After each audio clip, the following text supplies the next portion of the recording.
Hello and welcome back to Overbooked. I'm Amanda and today we're back and I think that this is the start of my reading vlog as I read Anna Karenina by Leo Tolstoy.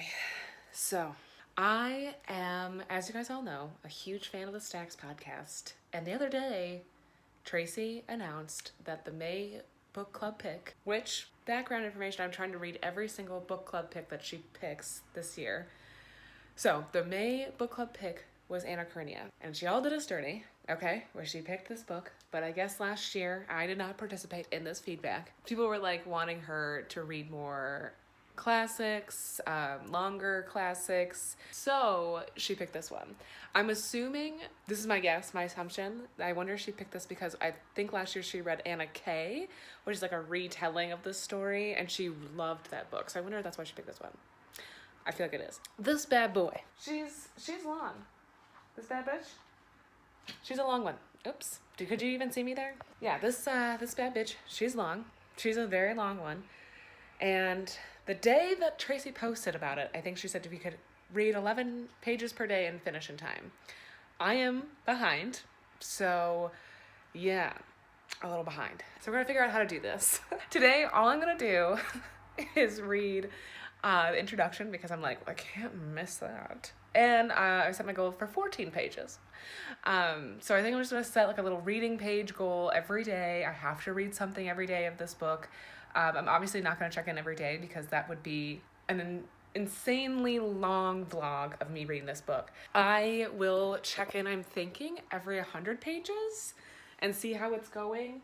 Yeah, so today we'll timestamp this. It's March 22nd. So we'll see how long it takes me to finish this.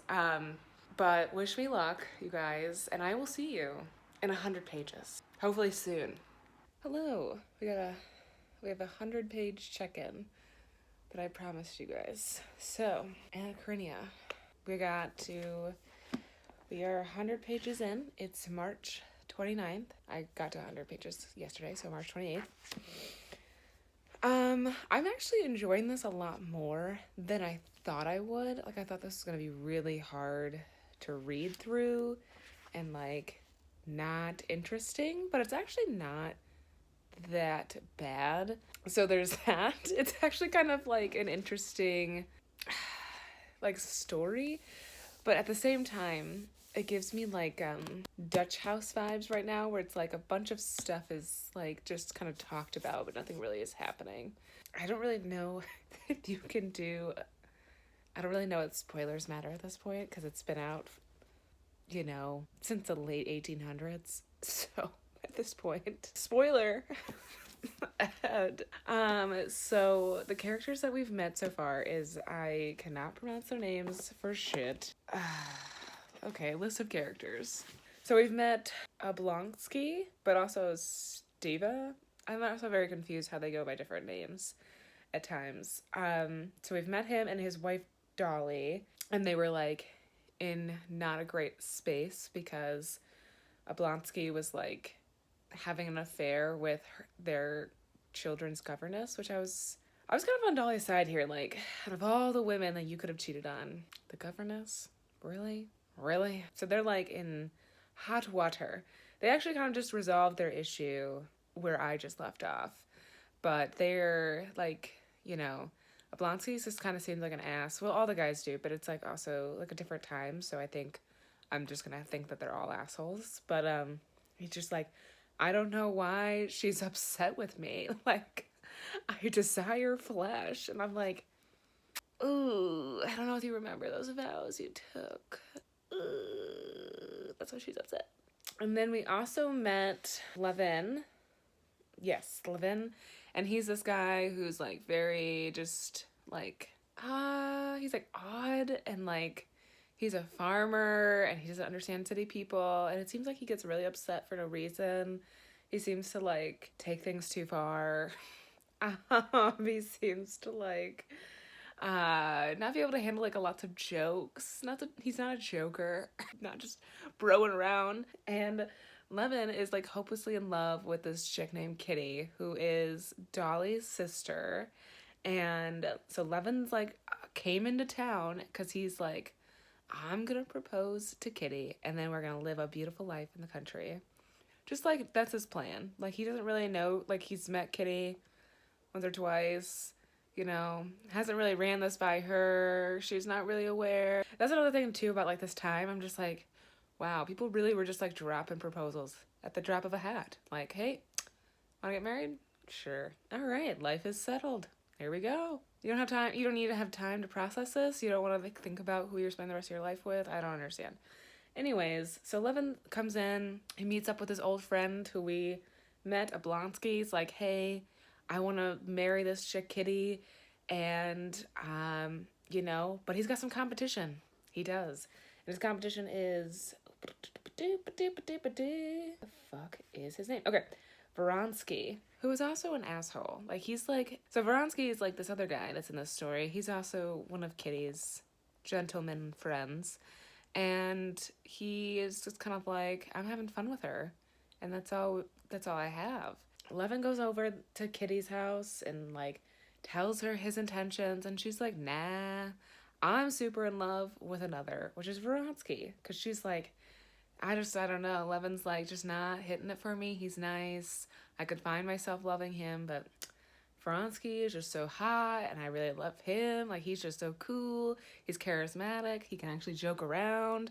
He can carry a conversation with people where Levin's over here just like hiding in a corner, trying to leave. I don't know. So she makes her decision. And then Vronsky finds out that Levin proposed and he's just like... thinks it's funny, and he's like, oh, that's interesting, and then, but I just have no intention to marry her, but now I just want to keep on hanging out with her, and blah, blah, blah. And I was like, wow, that's rude. Anyways, then we meet the star of the show, Anna Karenina. She comes in on the train, and she's hanging out with Vronsky's mom on this train, and they're just chatting, which I also think about, like, can you imagine, like, just no phones? Like, you are forced to talk to somebody. I don't like how phones take away from social interactions, but sometimes I'm like, I don't want to start a conversation with somebody random. I just want to sit here. And sometimes the way to deter that is my phone. So, you know, it happens. But anyways, we meet Anna Karenina, and for some reason I thought it's Anna and Levin, but right now I'm like, is it Anna and Vronsky? Because Vronsky goes to the train station to pick up his mom, and he sees Anna, and he's like, it's like that, you know that meme? I wonder if I can put it here. Like, and it's like the guy and his girlfriend, and the guy turns his head, look at another girl, and then the girl's like, it's like, that's Vronsky and Kitty. And she's like, thinks that she's good and it all good. And then Anna comes in and she's like, and then Vronsky's like, yeah, that's how it was. And I was like, wow, no shame, Vronsky, no shame. Yeah, so we meet Kitty, our Anna Karenina. She comes in mainly just to help out her brother and his wife. And that's her main purpose, I think, for coming. And then she goes to this ball. And, like, she has, like, an amazing time with Vronsky, and she just is like, I gotta leave, because, one, I'm married, I have and two, I have an 8-year-old son, and, like, three, I just can't be doing this. This isn't the life for me. I'm not gonna fall in love with this man, and be here, and ruin Kitty's life. And so, from where I left off, she was packing up and leaving. So, interesting. First 100 pages. We'll see what the next 100 pages brings. Right now, I'm digging it. I'm kind of like, I'm ready for the story to start picking up. Like, I feel like we built a lot of ground. And now it's time to start getting messy. Because Anna was getting messy a little bit, and now I want her to get full-blown messy. Because I'm ready. Hello. Guess what I'm doing? Reading. Anna Karenina. I was supposed to check in every 100 pages, and I did not check in my last 100. I have not read this book since May, so the only thing that I really remember, I actually think April. So I got to page 200. So the last 100 pages, the only thing that I really remember is that Levin has discovered that Kitty is available, and that he can seek after that. But Kitty is right now sick, essentially mourning the loss of not being able to marry Vronsky. So Levin's just kind of like waiting for that to pass. There was a bunch of boring like pages I remember with like Levin and Oblonsky just like hanging out and talking, and it's just so dumb. It's so boring. And then Vronsky and Anna Karenina are now, they're a thing. They're like this. I don't know if I can get copyrighted for having Twitch in the background. Believe one of the last things I read was that Anna is pregnant with Vronsky's kid. So it's like, this is awkward. I cannot give any more of an update for those last 100 pages because I don't really remember. But I promise, I'm gonna try to finish this thing if it kills me. So we're gonna do it. Next 100 pages, let's go. Okay, hello. It's November 10th. It's been just a little bit under a month that I've last checked in, but I've finished 100 pages of Anna Karenina. So I'm on page 300 now. We're getting there. We're getting somewhere. I am determined to keep trying to read 20 pages a day and try to get this thing done before the end of the year. Maybe if I can pick up some steam, finish it this month, but we won't set that high of goals. Okay, so the last 100 pages. The last thing I said that Anna Karenina was pregnant by Vronsky's kid, and she is indeed impregnated. Which is a little bit of a pickle because if you don't remember, she is married to somebody. She like breaks it down, and this is where I just like get confused with like the language and like what the hell is going on, because she tells Vronsky she's pregnant. I don't know if he's like thrilled or like not thrilled. I can't remember. He goes to the horse races and like races his horse, and we're all supposed to be super excited about it. Anna's super excited about it. In the meantime, Anna's husband is like, something fishy is going on. Something's going on with Anna. I don't know what something's going on. She's not being faithful. It's like pretty straight up obvious that she's cheating on him. She's like making it like people know in their circles. And like, he's just like, this is embarrassing, but I'm just not gonna say anything. And maybe she will behave herself. I'm like, okay. Both parties in this relationship just seem weird. Then there's a break. And for some freaking reason, we talk about Kitty and Levin. And Levin has this huge long monologue with him like cutting grass, being on his farm, and it's the boringest shit I've ever read in my life. Then Kitty is on this, listen, I don't even know where she's at. I don't know if she's on a boat. I don't know if she's in some random community. I don't understand where she is or what she's doing. If she's in like some Christian convent or what the fuck she's doing. But she is resting, recovering from heartbreak / medical condition, which is essentially heartbreak. And like she meets this person who does really good things, and she's like, I want to be this person's bestie. I want to be this person. And then like at the end of her retreat's like, I could never do that, and leaves. I was so confused. I don't know. And then and then Levin, we go back to Levin, and he's, I guess, doing his thing, whatever. Bronsky comes and visits him. Levin eventually goes and visits Kitty's sister, and they talk about the proposal and the rejection, and then he like glimpses her in a carriage after like telling himself he'll just marry a peasant girl, and then when he sees her, he's like, no, Kitty's the one for me. I can't believe I was gonna throw away my life for a peasant girl. I'm like, okay, you didn't have any plans, Levin. This is what I hate about Levin. Levin thinks he's a hot shit, and I'm like, you're literally not. You're dirt to me. I don't like you. The last 300 pages, or the last of the 100 pages, up to 300, that I read is whatever was going on. I don't know the hell is going to go on with Kitty and Levin. I honestly don't really understand how they tie into this story. Are they just in their own, like, there's like 3 plot points going on? I don't know. Anna tells her husband, hey, I'm having an affair. She doesn't go and tell him that she's pregnant, which I was like, okay, whatever. And she's like super hoity-toity about it, which I'm like, 1, you a cheater. That sucks.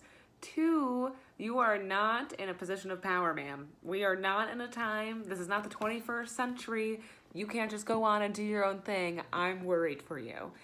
But she acts like she has a lot of options. So she tells him, she dismisses herself, whatever.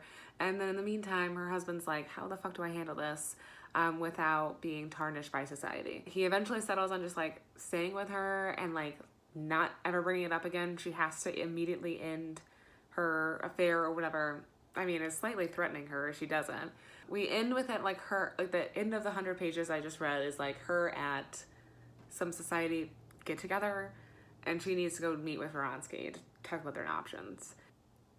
So I'm curious to see how this goes. My thing is like, this is juicy shit, but there's so much boring crap in there. Like, while Anna's husband's trying to figure out what to do with Anna, he's just randomly talking about his job duties and the book he's reading. I don't care, okay? I don't care. I don't care. Does this tie in? I was like, maybe this ties into the story. I'm like, there's no way it can. There's no way it can. Also, there's no way that Levin mowing fucking grass ties into the story whatsoever. I swear it does not.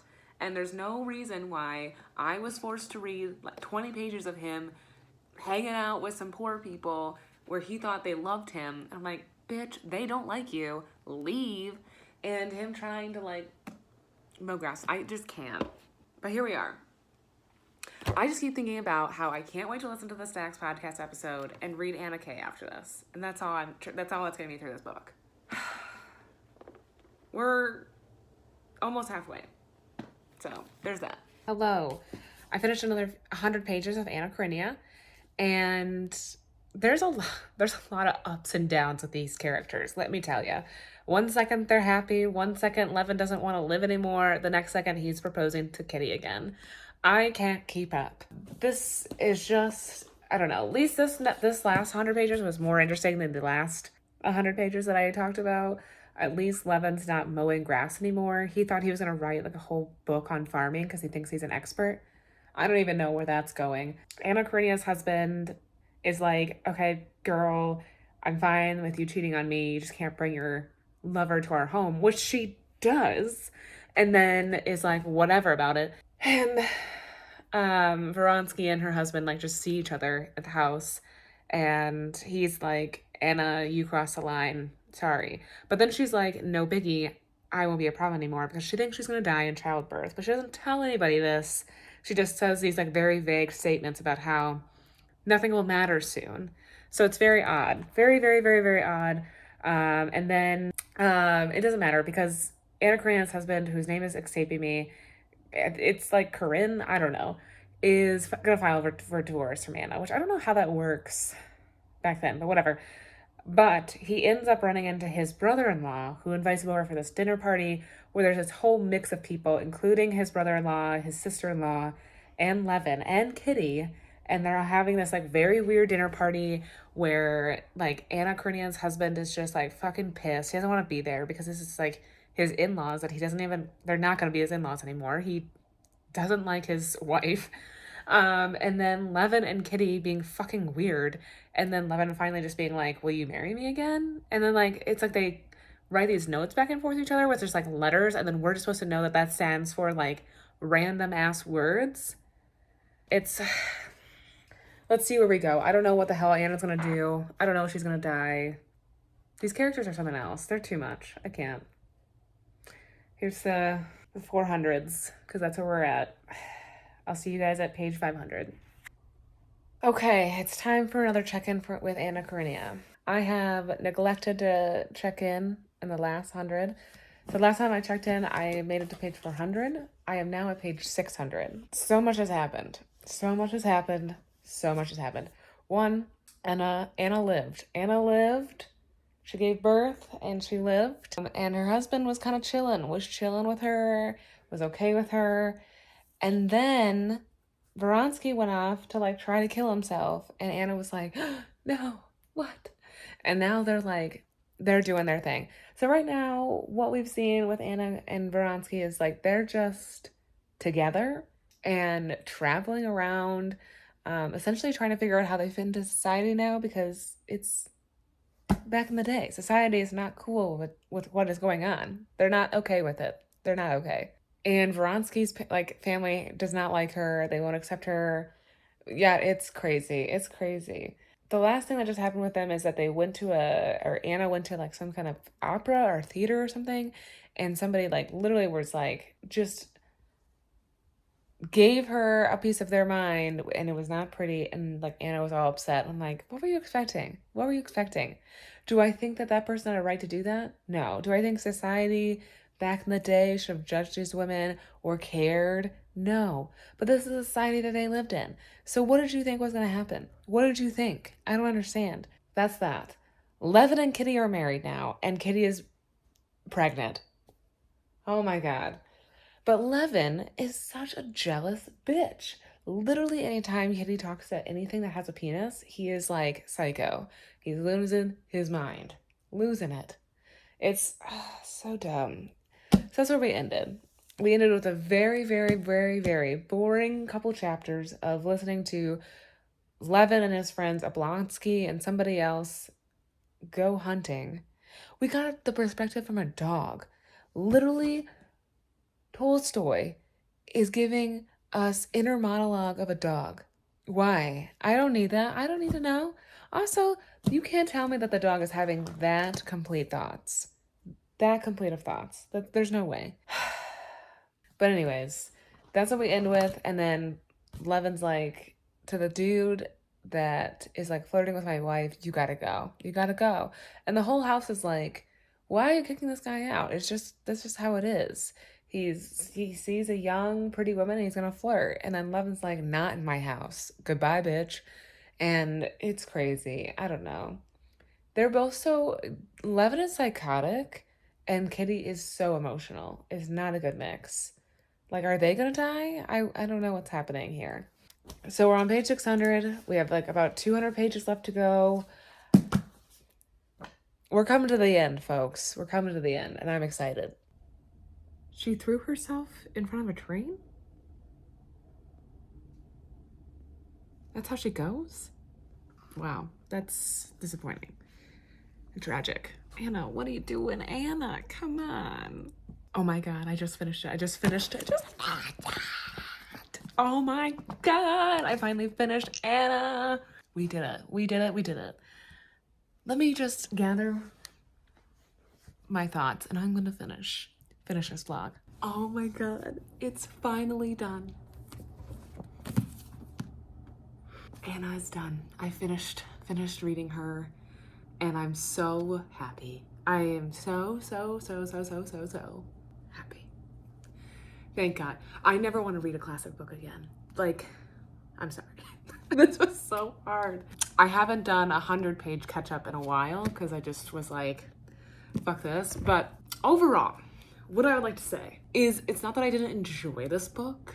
It was fine. Like, whatever. But I thought, I'm not gonna lie, that I was gonna like it more. I thought that there was gonna be more juice. I thought there was gonna be more like twists and turns. I thought that more people were gonna die. Like, I just thought that it was gonna be shocking. But overall, it was just boring. Like, the most exciting part is like when Anna kills herself. And then I was like, okay, now, and this is like the last like 30 pages of the book.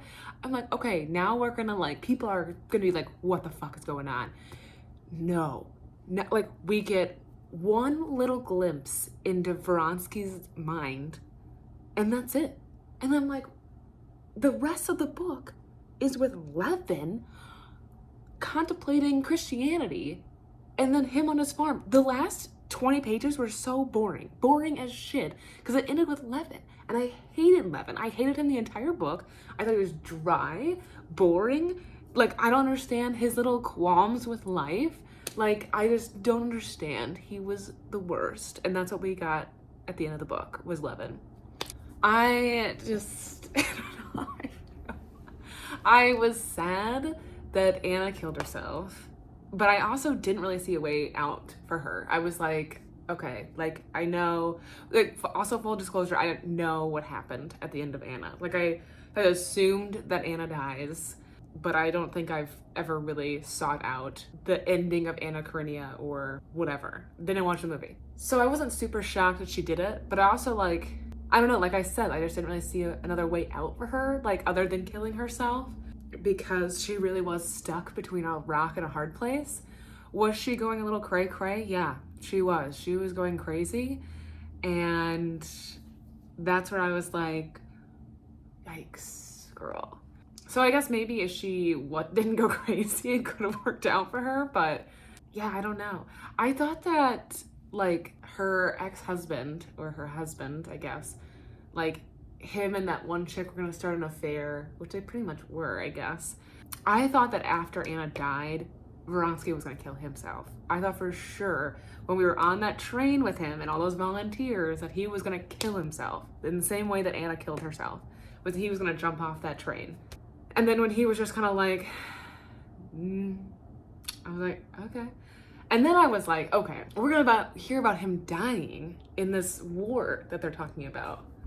Now, I don't know. And then Oblonsky and Dolly don't even get divorced. She wants to, and then they just don't. And I'm like, sis, you should have left. You should have left. You should have left. It was just so anticlimactic. I was like, okay, I've read almost 800 pages to watch Anna kill herself, and then nothing. No, Dolly is not talking about how her precious sister-in-law, her friend, just died. None of these main characters who are connected to Anna care. They don't want to talk about it. And I don't know. Those are my thoughts. I'm very, very, very excited to listen to the Stacks podcast episode. Because that's what I read this for. I read this for the Stacks, and I am just so excited to listen to that episode, to hear what Tracy has to say, what their guest has to say, and then, probably not this year, but I really would like to get to it like next month, January. I want to read Anna K, because that's one of Tracy's favorite books, and is one of the reasons why she picked Anna Karenina this year to read. So I am very, very excited to read that. And I am assuming that it is light years more enjoyable. But I'm excited to listen to that episode and hear her thoughts, read that book, see how it compares. And then finally, what I think I want to do is I want to watch the movie with, what's her name? Not Kristen Dunst. The chick who is in Pirates of the Caribbean and Pride and Prejudice. I can't think of her name. But I want to watch the Anna Karenina movie and react to it like I did to the Hating Game, because that was kind of fun, and I feel like it'd be interesting to see how they reduce this 811 page book into a movie that's like 2-something hours long. I'm intrigued. Hopefully Levin doesn't fucking talk about farming the entire time in the movie. Oh, okay, last thing. This whole entire book, Levin is writing a book about farming or something. And he's so, like, invested in it. And he talks to everybody about it and blah, blah, blah. At the end of the book, his brother comes to visit him along with this other friend. And all of a sudden, we learn that his brother has published a book, and it did horribly. And I'm like, what? Why? Like, I don't give a shit about Levin's brother. Like, I don't care that he published a book. What is Lev gonna do with his book? I heard about it for 800 pages. What is he gonna do with it? We never know. We don't know. Yeah. I feel accomplished. I'm glad that I finished this book. I'm glad it's over. And I no longer have to read 20 pages of Anna in my planner every day. That's how Anna has hidden me. Could I have read it sooner? Yes. But I didn't, because I dragged my ass, because this book dragged. I'm over it. Have you read Anna? And if you did, what did you think? Have you watched the movie? Can you read classics? If you read classics, what are some of your favorite classics? Or are you like me? Like, I just can't. I can barely get through them. They're hard. They're tough. I'm not gonna lie. Yeah. I hope you enjoyed this year-long reading vlog. And if you did, hit that like button and subscribe if you have not already. And I will see you guys next time. Hopefully not reading a classic.